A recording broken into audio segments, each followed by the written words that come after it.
Em Atos, capítulo 13, a partir do primeiro versículo. Havia, na igreja de Antioquia, profetas e mestres: Barnabé, Simeão, por sobrenome Níger, Lúcio de Cirene, Manaém, Colasso de Herodes, o tetrarca, e Saulo. 5 homens. Barnabé é o primeiro da lista, porque ele era o mais top da igreja, o mais sábio, o que mais tinha experiência e intimidade com Deus, e era, por assim dizer, o líder daquela igreja. Por isso o nome dele vem em primeiro. E em último, Saulo, porque era o novo convertido da história. Ele se converte lá na nossa Bíblia, no capítulo 9, é discipulado pelos irmãos ali na rua direita. O Ananias vai lá, direcionado pelo Espírito, e ele então recebe as primeiras orientações da fé cristã, e depois ele vai para a igreja de Antioquia. Os estudiosos dizem que passou aqui cerca de 5 a 10 anos, não temos como precisar exatamente, porque a Escritura não dá esse detalhe, mas depois de um longo tempo, pelo menos uns 5 anos, Saulo então agora discipulado naquela igreja onde estavam os top dos top, daquela época era a igreja mais top que tinha, e ele vai parar naquela igreja, e ele era judeu, e ele sabia muito de Bíblia, do que nós chamamos de Antigo Testamento. Ele sabia muito da lei, dos profetas, dos escritos. Ele conhecia a Torá de cor, porque ele era judeu, do Sinédrio. Ele foi aluno de Gamaliel, um dos maiores rabinos daquele tempo. Só que agora ele era convertido, cristão, e estava na igreja de Antioquia, sendo discipulado, sendo preparado, sendo capacitado, e quando Deus chamou para missão, ou para missões, dependendo da forma como você aborda, ele estava preparado e pronto para ir. E o que me chama a atenção é que a Bíblia diz aí no verso 2, que eles estavam naquela igreja servindo eles ao Senhor e jejuando. Disse o Espírito Santo: separai-me agora Barnabé, o primeiro da lista, e Saulo, o último da lista. O primeiro e o último. O mais experiente e o menos experiente. O que tinha mais sabedoria e o que tinha menos. O mais e o menos. O primeiro e o último. Isso é muito interessante. Outra coisa interessante é que Saulo aqui é o Paulo. É o apóstolo Paulo. E a gente tem aquela ideia equivocada de que ele era Saulo antes de se converter, e depois que converteu ele virou Paulo. Completamente errado. E esse texto é um texto que prova isso, porque ele converte lá no capítulo 9, é discipulado, vai para a igreja de Antioquia, se passam anos, ele já está convertido aqui há anos, há 4 capítulos ele já está convertido. E o Espírito Santo fala: separa o Barnabé e o Saulo. Uai, se ele era Saulo, converteu, virou Paulo, por que o Espírito não diz separai-me Paulo? Ele só é chamado de Paulo do meio desse capítulo para frente, quando ele chega no território dos gentios e como missionário vai pregar a palavra. Por quê? Porque esse cara tem 2 nacionalidades, tem 2 cidadanias. Ele é Saulo Paulo. Ele é Saulo para os judeus, porque ele é cidadão judeu, e ele é Paulo para os gentios, porque ele também era cidadão romano. Então ele não era Saulo, converteu, virou Paulo. Não, ele é Saulo Paulo. Se ele está num contexto judaico, ele é Saulo, Shaul. O nome do primeiro rei de Israel da tribo de Benjamim, da tribo que ele também fazia parte, então em homenagem ao Saul, o pai dele deu esse nome a ele. Contexto judeu, todo mundo fala hebraico, ele se apresenta como Shaul. Agora, num contexto gentio, todo mundo fala grego, ele se apresenta como Paú. Um nome judeu, um nome grego, um nome para cada cidadania. Normal. Normal, é como o cara que chama João aqui no Brasil e vai para os Estados Unidos, lá ele se apresenta como John. É um nome de uma língua, outro nome de outra língua.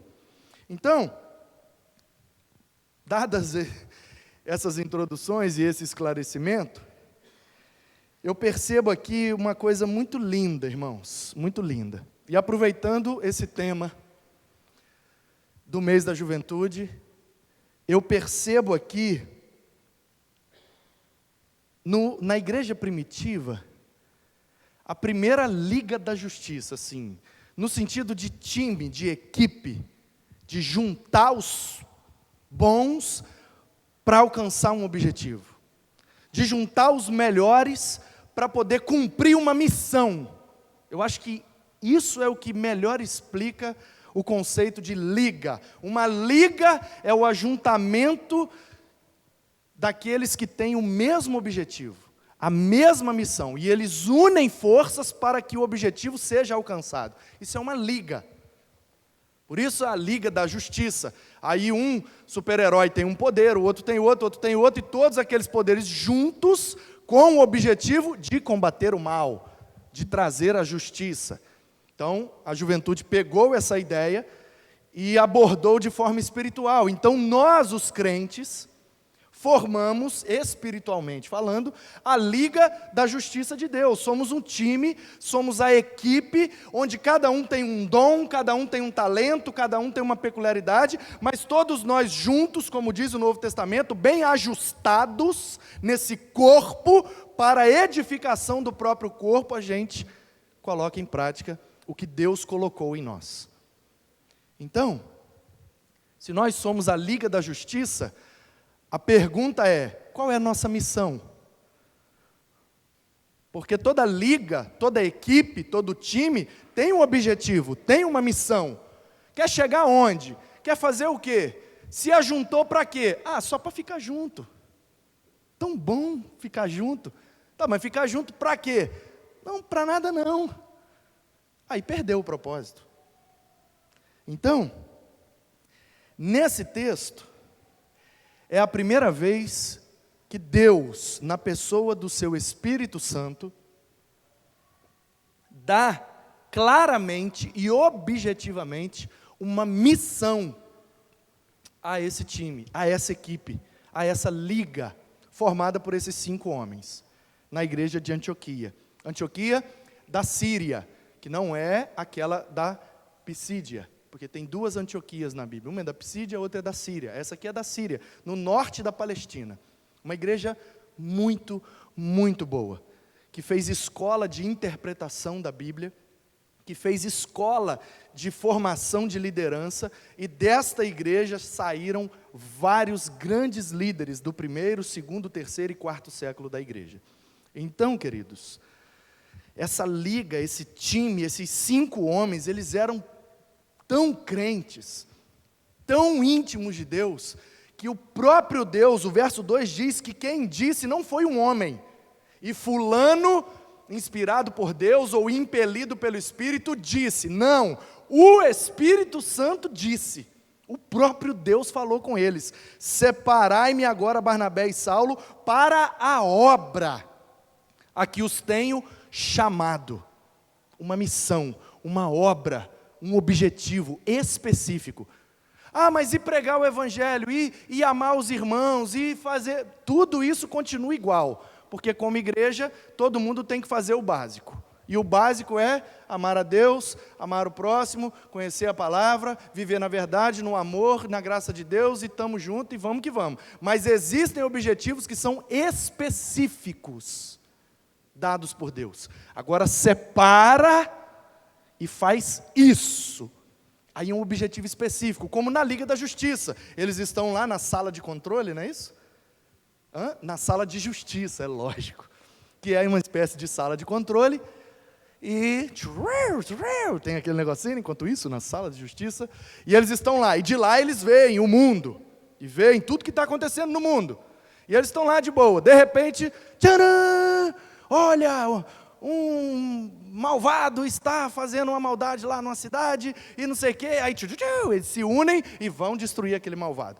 É um objetivo específico, é uma missão específica, e cada episódio, cada desenho, cada história da Liga da Justiça é baseado nisso. Eles estão lá de boa, de repente aparece alguém fazendo um mal, eles se unem para aquela missão específica, e existem várias. A missão macro, a missão geral deles é manter o mundo justo. Mas existe em cada episódio, em cada história, uma missão específica. Então a missão geral da igreja está definida. Está definida, está lá em Mateus 18, dado pelo dono dela. Ide e pregai, ensinando-os a guardar e batizando-os em nome do Pai, do Filho e do Espírito. A missão geral da igreja está definida, é pregar, batizar, ensinar e viver junto e vida que segue. Agora, tem missões, tem objetivos que são específicos, é para fazer isso, aquilo, ali, lá, além. Deus é quem direciona. Então aqui eu vejo claramente uma missão específica, dada por Deus ao Saulo e ao Barnabé, ou melhor, ao Barnabé e o Saulo, porque aqui o Barnabé é o cara, o Saulo está chegando agora. Então o Barnabé vai ensinar o Saulo, vai discipular o Saulo, vai conduzi-lo, e aí depois da segunda viagem missionária, o Saulo virou Paulo, não porque virou, mas porque a missão específica que o Espírito deu foi aos gentios. Então nos gentios ele não é mais o Shaul, porque lá ninguém fala hebraico. Se ele falar, eu sou o Shaul, pessoal, o que é isso? É um nome? É o quê? De comer, de passar no cabelo? Ninguém sabe o que é isso. Então ele fala, eu sou o Paú, ele fala em grego. Então, qual é a missão, irmãos, da Liga da Justiça? Qual é a nossa missão? A missão geral eu falei já, mas qual é a nossa missão específica? Você saberia dizer, no reino de Deus, nessa equipe, nesse time, nessa Liga da Justiça de Deus, você sabe dizer qual é a sua missão específica? Para o que é que Deus chamou você, e só você vai fazer aquilo? Se você não fizer, vai ficar sem fazer. Quando uma pessoa não quer, Deus levanta outro. Conversa fiada. Quando Deus chama uma pessoa é para um propósito específico. Se ele não fizer, ninguém vai fazer. O outro vai fazer o que ele deveria fazer, mas o que aquele deveria fazer e não fez, ficará sem fazer. Ficará sem fazer, pois ele não fez. É específico, é individual, é intransferível. Se o Saulo ou o Barnabé virasse aqui e falasse, não vou. Então beleza, eu vou mandar o Simeão e vou mandar o Lúcio. Seria uma missão diferente. O Lúcio e o Simeão fizeram a missão que o Saulo e o Barnabé fariam. Não, fizeram a que eles fizeram. A que o Saulo e o Barnabé fariam, ficou sem fazer. Porque só eles fariam do jeito que fariam. Porque não tem 2 Saulos, não tem 2 Barnabé, não tem 2 Manu, não tem 2 Ana Paula, não tem 2 Cristiano, não tem 2 João, não tem 2 Gabriel, só tem um. A sua digital é única, não existe outra igual. A íris do seu olho é única e não existe outra igual. O que Deus colocou em você com um propósito específico. Se você não fizer, vai ficar sem fazer. É para você. Então a primeira pergunta que a gente tem que responder é, qual é a minha missão? Qual é a minha missão? O que é que Deus me chamou para fazer? E aí depois a gente pode pensar em termos coletivos. Então vamos pensar na igreja, olhando para o texto. E aí o verso 3 diz, então jejuando e orando, impondo sobre eles as mãos, é por isso que nós temos o costume, não é nenhum ritual, não sai nenhum poder, nenhuma magia, não tem nada místico, é só olhando e falando, vamos fazer igual? Vamos, só isso. Por isso que a gente não tem o costume de jogar óleo, para separar uma pessoa para um ministério ou uma obra específica. A gente tem o costume de impor as mãos e orar. Por quê? Porque em Atos e no Novo Testamento a gente não vê a repetição daquela prática veterotestamentária de ungir com óleo. Isso acaba lá. No Novo Testamento, uma pessoa é separada para um ministério, para um propósito, para uma missão, impondo as mãos. Por isso que a gente repete dessa maneira. Então, impuseram as mãos sobre eles e os despediram. Vai cumprir a missão. Qual era a missão? Levar o evangelho até os confins da terra. Irmãos, esse negócio começou lá em Antioquia e parou aqui em Vila Velha. Parou, entre aspas, né? Porque daqui não parou e vai continuando. Olha onde chegou esse negócio. Começou em Jerusalém, com os judeus convertidos. E aí houve perseguição, eles fugiram para a Judéia. Aí houve perseguição, eles correram para Samaria. Houve perseguição, estão nos confins da terra. E a profecia de Jesus, no capítulo 1, verso 8 desse livro, que diz: fiquem em Jerusalém, o Espírito descerá sobre vocês, vocês receberão poder para serem minhas testemunhas, em Jerusalém, na Judéia, Samaria e até os confins da terra. Quando chega no capítulo 28 deste livro, Paulo está em Roma, na capital do império, e dali o Evangelho alcança os confins da terra. Porque quando Jesus tem uma missão, Ele cumpre. Ele usa o seu time, Ele usa a sua liga para alcançar aquele objetivo. A pergunta é: onde nós jogamos nesse time? Qual é o nosso lugar nessa liga? Qual é o nosso, entre aspas, fazendo aqui um paralelo, mas qual é o nosso superpoder para unir com os outros heróis e somar na luta contra o mal? Então, algumas coisas a gente tem que fazer porque faz parte da nossa missão. Qual é a nossa missão? Pensando agora em liga, em equipe, em time, em igreja. Qual é a nossa missão? Em primeiro lugar é falar e ensinar. É pregar e discipular. Está no texto, é só ler. Verso 1 diz: havia na igreja de Antioquia, o que havia lá? Lê aí. Havia profetas e doutores ou mestres, depende da versão. O profeta é aquele que fala, que traz a palavra de Deus ao povo de Deus. O mestre é aquele que ensina. Profetés kai didaskalos. No grego, profetas e doutores, e mestres, e professores. Tinham aqueles que anunciavam a mensagem: se arrependam, convertam-se, entreguem suas vidas a Jesus e vem para a igreja. O profeta: arrependam-se, é chegado o reino de Deus, assim diz o Senhor, e prega. Aí o povo arrepende, nem todos, mas aqueles que arrependem, vêm para a comunhão da igreja. Quando vem, Deus prepara aqui aqueles que vão ensinar. Profetas e doutores, profetas e mestres. Então qual é a missão da igreja? Qual é a missão da Liga da Justiça? Pregar e ensinar, falar e discipular. E Jesus disse lá em Mateus 28, 19 e 20: ide e pregai, e façam discípulos, ensinando-os a guardar tudo que vos tenho ensinado. Então a missão já estava decidida lá. O que é que eles estavam fazendo em Antioquia? O que Jesus mandou: pregando e ensinando, pregando e ensinando. E o Espírito se encarregava de acrescentar as pessoas e de levar essa missão adiante.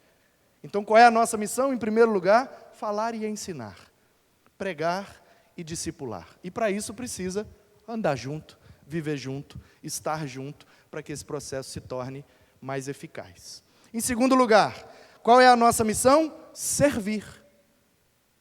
Servir. A gente fala, a gente ensina, mas a gente também serve. Pratica. O verso de número 2, confere aí comigo. O que é que eles estavam fazendo aí? e servindo, ministrando, servindo. Servindo ele. Sabe qual é a palavra grega que aparece aqui?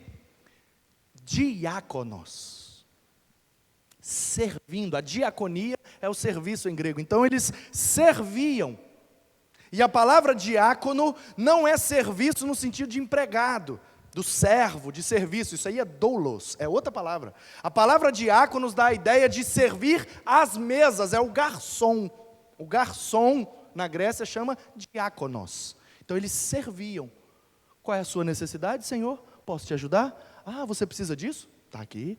Um garçom que serve, que recebe bem. Sabe como é que é? Quando você chega num restaurante e ele tem um garçom bem treinado, bem capacitado, um profissional de ponta, e ele está ali bem vestido, todo... E ele, boa noite, sejam bem-vindos, meu nome é fulano, eu vou estar servindo vocês, por aqui temos os banheiros, ali tem e tal, e aqui isso aqui, vocês podem sentar, aqui está o cardápio, e você olha assim e fala, caramba, só falta me pegar no colo. Você se sente bem servido. Isso é um diácono. E quem disse que todos os crentes não são chamados a esse tipo de serviço? Ah, os diáconos são os fulanos, então é eles que têm que fazer isso. Não, mas aqui está falando que todos eles serviam. Aqui não estão os, entre aspas, diáconos da igreja. Lá no capítulo 6 foram instituídos 7 diáconos para ajudar a servir as mesas das viúvas. Aqui estão os top da igreja, e os top também são diáconos, porque quem não vive para servir, não serve para viver. Então, qual é a nossa missão? Falar e ensinar. Qual é a nossa missão? Servir. Qual é a nossa missão? Jejuar. Nos afastar de algumas coisas. Nos abstermos de algumas coisas. Jejuar. Repara comigo o verso 2. E servindo eles ao Senhor Tem alguém aí? Alguém me ouve? Servindo e jejuando. Jejuando. Deixa eu te falar uma coisa. Jejum é abster-se de alguma coisa. Não necessariamente de comida. Você pode jejuar de qualquer coisa. Já dizia o João Crisóstomo. De que adianta nos abstermos de aves e peixes, se por outro lado devoramos as carnes dos nossos irmãos? Que nossa boca jejue das conversas frívolas. Que nosso ouvido jejue de ouvir aquilo que é contundente. Que os nossos olhos jejuem de fitar aquilo que é pecaminoso. Disse João Crisóstomo. Que o Senhor nos ajude a completar o verdadeiro jejum, que não é feito de comida que entra pela boca, mas de pecado que entra pela alma. E aí você pode escolher o jejum que você quiser, irmão, mas a missão da igreja é jejuar de algumas coisas. Algumas coisas não foram feitas para a igreja precisa jejuar dessas coisas. Quase fui, hein? Jejuar. Aí você pode escolher. Escolher. Eu conheço um pastor que ele recebeu de Deus uma orientação para jejuar. E ele contou para nós que, no primeiro momento, achou aquilo muito estranho. Porque Deus pediu para ele jejuar de críticas. Ele era um cara muito crítico. E ele estava orando e tal, e ele fazendo o devocional, chegou naquele trecho do Evangelho que tem determinados tipos de demônios que só saem com jejum e oração. Quando ele leu a palavra jejum, ele falou, opa, então eu tenho que jejuar. Jejuar do quê? Aí ele começou a conversar com Deus. Vou ficar sem comer carne? Não, vou cortar isso. E ele sentiu claramente o Senhor falando no coração dele. Jejua de fazer críticas. Você não gosta muito de fazer crítica? Então, fica sem fazer crítica. Aí ele pôs no coração dele, 40 dias sem criticar nada e ninguém. Ele falou que foi um sofrimento. Ele falou, antes eu tivesse feito de comida. Era mais fácil. E aí, meus queridos, cabe a nós decidir o que é que está nos impedindo de cumprir a missão. E é disso que a gente tem que jejuar. Daquilo que nos impede de cumprir a missão. Então, jejum é abstinência. É ficar sem aquela coisa. Às vezes é de comer a coisa, às vezes é de beber a coisa. Né? É tenso, mas é bênção. Às vezes é de falar, às vezes é de ouvir, às vezes é de ver. Cada um tem o seu jejum. Que é aquela coisa que nos impede de cumprir a missão com Deus. Missão de Deus. Missão para Deus e por Deus. Então, qual é a missão da igreja? Falar e ensinar. Qual é a missão da igreja? Servir. Qual é a missão da igreja? Jejuar e separar. Que isso? Então a gente tem que se separar. Mas e o Salmo 133? Oh, quão bom e quão suave é que os irmãos estejam unidos. Não, você não entendeu. Não é separar uns dos outros. É separar para a missão. Porque a gente pode estar junto, como igreja, e separado em missão. Porque Deus dá uma missão específica para um, para o outro, para o outro, para o outro.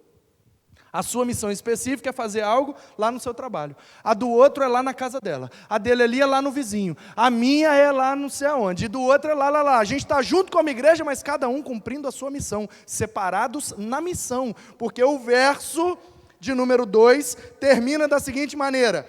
Disse o Espírito Santo, separai-me agora, Barnabé e Saulo, porque eu tenho uma obra e um chamado para eles. Específico. Só eles vão fazer. E os outros continuam sendo igreja. Eles não deixaram de ser crente porque foram separados. Só que eles saíram para fazer o que Deus mandou. Quando a gente se junta aqui, nós estamos unidos. Mas a gente passa muito mais tempo fora daqui do que aqui dentro. Sim ou não, gente? Onde a gente passa mais tempo? Lá fora.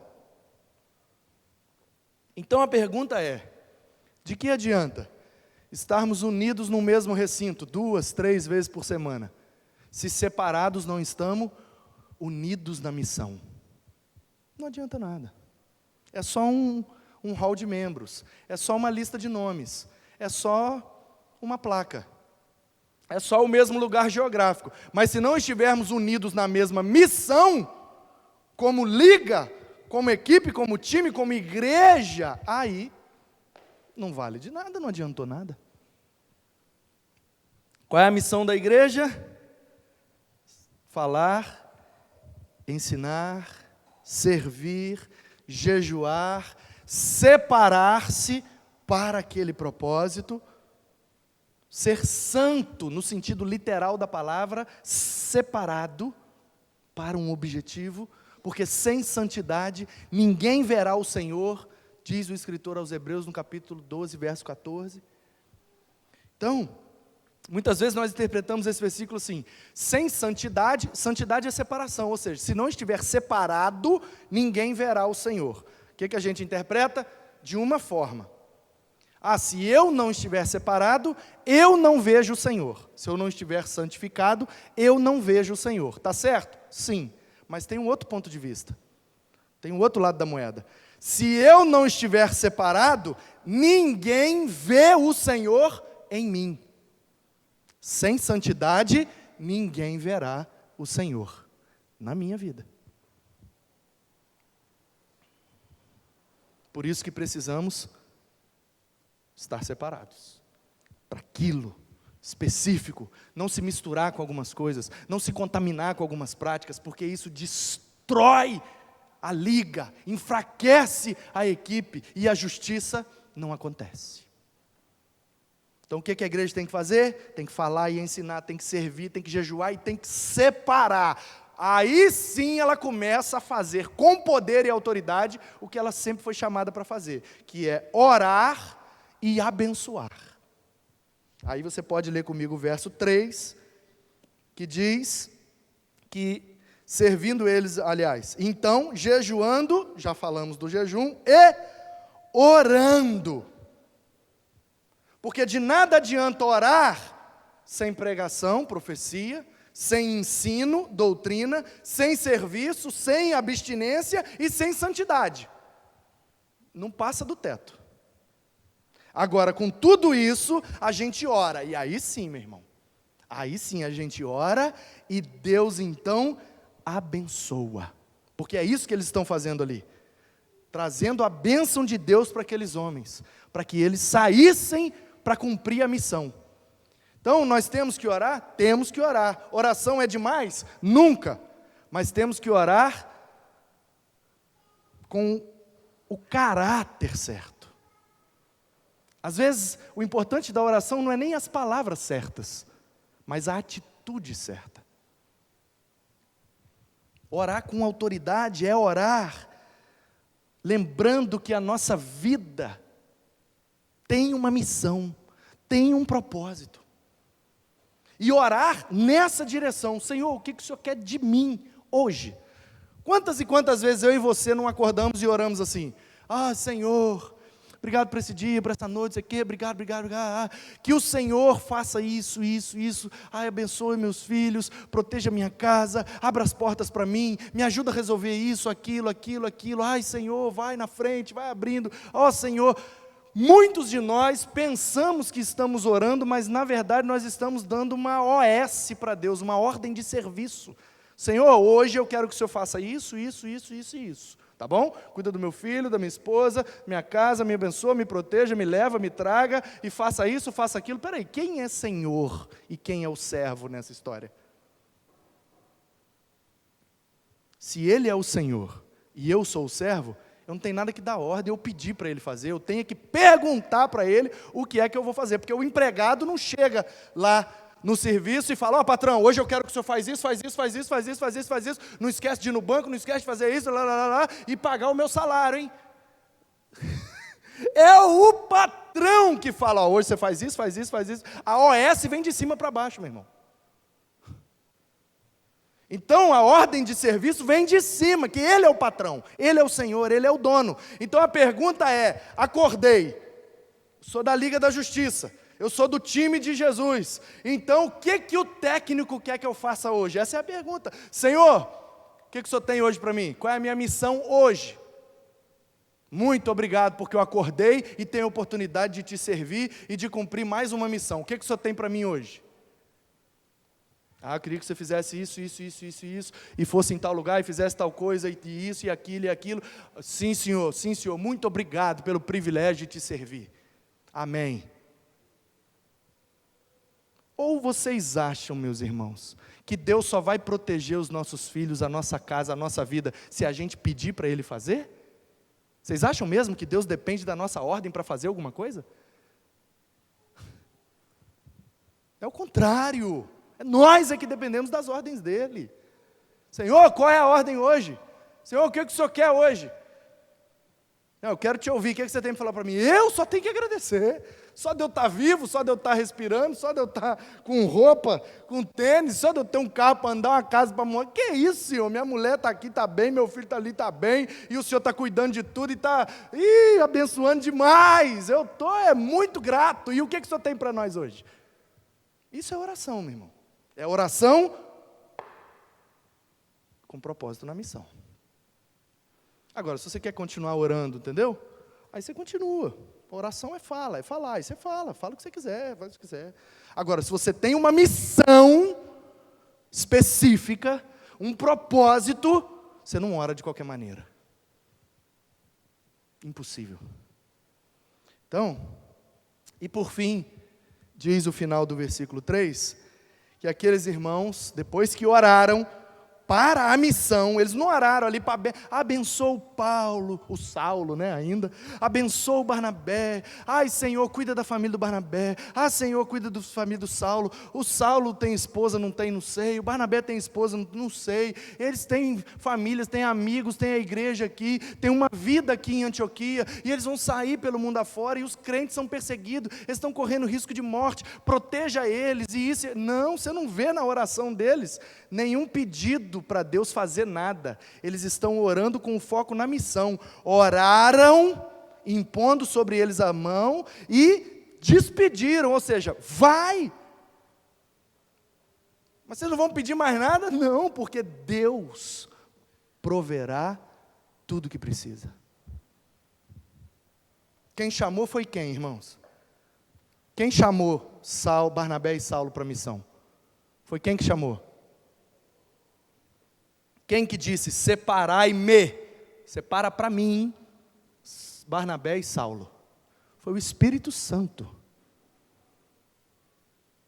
A terceira pessoa da Trindade, do único Deus a quem nós cremos, adoramos e servimos. Se Deus chamou, Deus sustenta.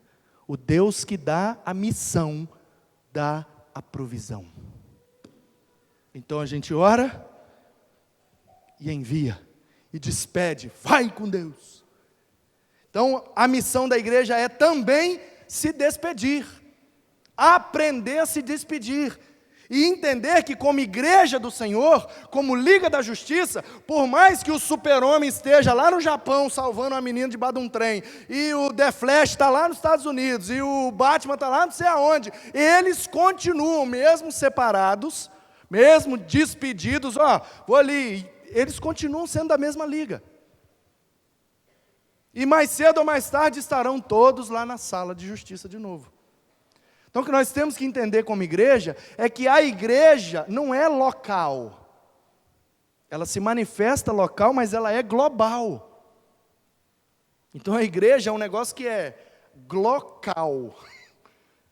Ela está no mundo inteiro, global, mas ela também está nos locais específicos. E não é porque eu não estou num determinado lugar, que eu deixei de ser igreja. Continuamos na mesma liga, continuamos com a mesma missão. Às vezes precisamos nos despedir. Vou ali, vou lá, volto cá, mas continua tudo junto. O propósito é o mesmo, a missão é a mesma e vamos embora. Estamos na mesma liga, no mesmo time, é para lá que faz gol. Faz gol contra não, pelo amor de Deus. Até tu, Brutus, me ajuda aí.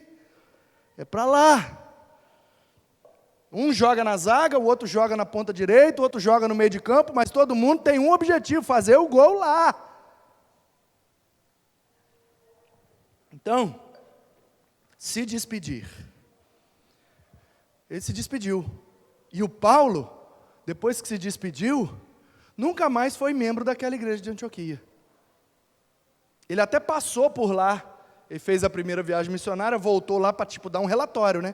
Porque foi aquela igreja que enviou ele. Então ele voltou lá, aconteceu isso, isso e isso, desse jeito, lá em Tessalônica foi assim, Listra, Derbe, Panfilha, e tal. Agora o negócio é o seguinte, Barnabé, esse Marcos aí está muito devagar. Se nós formos fazer mais uma dessa, esse Marco aí tem que deixar para trás. Aí o Barnabé, que isso, Paulão? Marquinhos, menino tão bom. Não, mas é muito devagar, é muito lerdo. Que a missão é frenética, e eu tenho que ir rápido. Não, que isso, eu vou ficar com o Marquinhos. Então tchau, Silas, vamos comigo. O Silas, opa, estou aí. Então vamos embora. E aí vai embora. E aí Timóteo, estamos juntos? Bora. E aí depois entra o Lucas também na história, e aí vida que segue, e nunca mais voltou lá. Como membro daquela igreja, atuante naquela igreja, jamais. Agora, a missão foi cumprida. Porque Paulo sabia que uma despedida na igreja, às vezes faz parte do cumprimento da missão. E a nossa sala de justiça não é aqui. A nossa sala de justiça é lá. Uma vez, um casal de missionários saíram da Europa e foram fazer missões em outro continente. Agora eu não me recordo onde foi, mas em outro continente, bem longe. Talvez Índia, China, alguma coisa assim. E eles ficaram lá por décadas. Décadas. A igreja os comissionou, enviou, eles foram, pregaram, muita gente se converteu, plantaram igrejas, discipularam pessoas, fizeram um trabalho extremamente relevante, traduziram a Bíblia para aquele povo, e décadas depois, 30, 40, talvez 50 anos depois, eles se aposentam, enfermos, idosos, e falam, vamos voltar para casa. E aí pegam o navio e voltam para casa. E chegando no seu país de origem, o navio parou, história verídica. E eles então desceram do navio. E no porto tinha uma multidão, com faixas, com instrumentos musicais, com badulaques e bandeiras, e fazendo uma festa. E aquele missionário então se inflou e pensou: olha a recepção que eles fizeram para nós. E eles foram descendo do navio, descendo, e eles não conheciam ninguém, mas também pudera, tantos anos fora, e eles pensaram: olha como a igreja cresceu, olha quanta gente veio receber a gente. E eles não tinham internet naquele tempo, então eles não tinham noção do que estava acontecendo lá. E eles foram descendo a rampa do navio, e foram chegando, e a multidão cantando, e batendo, e louvando, e aquela coisa, e eles foram descendo, o marido na frente, a esposa atrás, bem velhinhos, andando lentamente, e foram entrando na multidão, e eles olhavam, e eles percebiam que a multidão continuava olhando para o navio, e eles ficaram: uai, mas a recepção não é para a gente? E de repente, o ministro daquele país também estava chegando naquele navio, e toda aquela festa, e toda aquela recepção, não eram para eles, era para o ministro, o primeiro ministro da nação. E quando aquele homem se deu conta dessa verdade, ele ficou extremamente frustrado, triste, decepcionado, jogou a mala fora e foi embora, e vamos para casa. E foi embora a pé, foi para o terreno onde eles tinham, uma velhinha casinha ainda lá, e eles chegaram e estava tudo muito empoeirado, com teias de aranha. Dezenas de anos se passaram, e ele entrou naquela casa, bravo, pisando alto, triste, decepcionado. Mas que é isso? Depois de tantos anos que a gente se doou naquele país, que a gente serviu, que a gente pregou, que a gente ensinou, a gente orou, a gente abençoou, a gente jejuou, nós cumprimos a missão, e Deus abençoa tanto, e quando a gente volta não recebemos nada.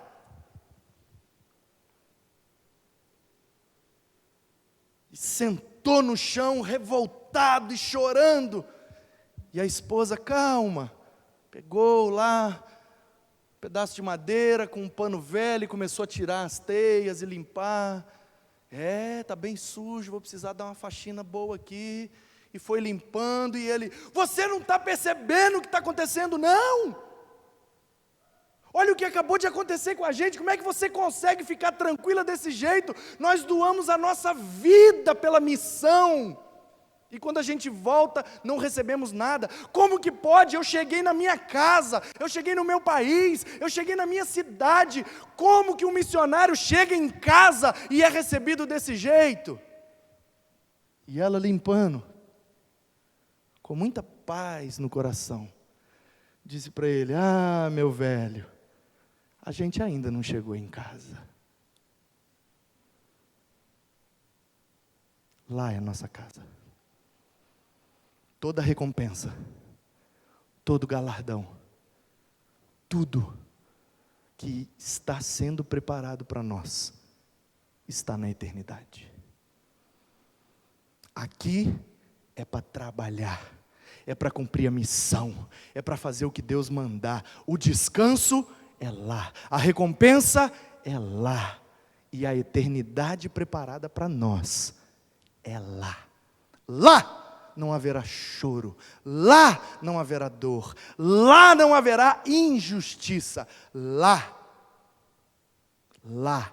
a Liga da Justiça viverá eternamente, convivendo com a justiça de Deus. Você vai para lá? Você vai para lá?